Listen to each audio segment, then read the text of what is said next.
Et dans le reste de l'actualité, le télétravail s'est énormément développé durant cette crise sanitaire mondiale.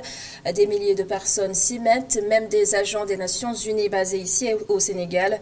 Visite au centre d'information des Nations Unies de Dakar et vous allez le voir, l'émission continue à distance. Moutafa Gabar Diop et Moussa Fall. Malgré la pandémie et son semi-confinement, Damien Cardona continue de travailler à partir de chez lui à Dakar. Dans une pièce transformée en bureau de télétravail, il contribue tous les jours à la réalisation du mandat des Nations Unies en Afrique. Notre travail, depuis déjà des années et des années, est devenu aussi très virtuel. Ça veut dire beaucoup de notre travail, c'est de produits multimédia, ce sont des vidéos, ce sont des cartes pour les réseaux sociaux, et tout ça, on peut continuer à le faire. Avec des difficultés, parce que nous, on avait l'habitude de sortir avec la caméra, prendre des images au marché de Colobane, prendre des images à la Corniche. Là, maintenant, on est beaucoup plus limité. Sa première vidéoconférence de la journée est avec la MINUSMA au Mali.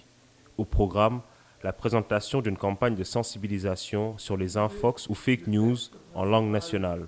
On a pris les grands messages auxquels l'OMS a besoin de partager, là où vraiment les faits qui soient concrets, vérifiables et partageables. Alors on a fait des infographiques, notre équipe de multimédia a fait des excellentes infographies, vrai, faux, vrai, faux. On essaye vraiment de s'approcher à la plus grande partie de la population que possible dans leur langue. Puis, c'est avec son équipe à Dakar qu'il s'entretient pour faire le point. Même si ces agents des Nations Unies ont l'habitude de télétravailler, ils ne l'ont jamais fait à ce rythme. La journée est assez longue parce qu'on commence avec nos collègues de l'Afrique. Là, on était avec Bamako, on était avec Bangui tout à l'heure, maintenant avec les collègues ici à Dakar. Après, un peu plus tard, peut-être, j'ai des vidéoconférences avec Bruxelles ou avec Genève.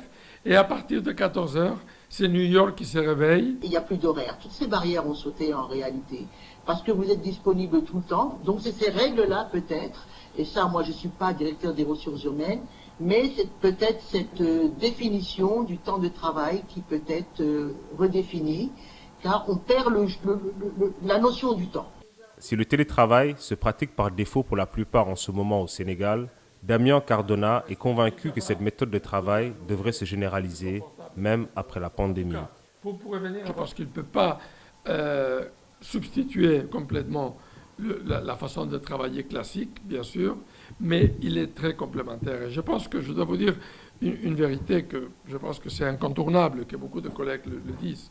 Je pense que dans les secteurs de l'ONU, mais je pense que même dans le secteur privé et dans le secteur gouvernemental, dans le futur, il va y avoir beaucoup moins de voyages de travail, peut-être, parce que beaucoup de conférences, que maintenant, quelqu'un se déplacer à Nairobi ou à Genève, peut-être pourront se faire à un coût 10 fois plus bas avec une vidéoconférence.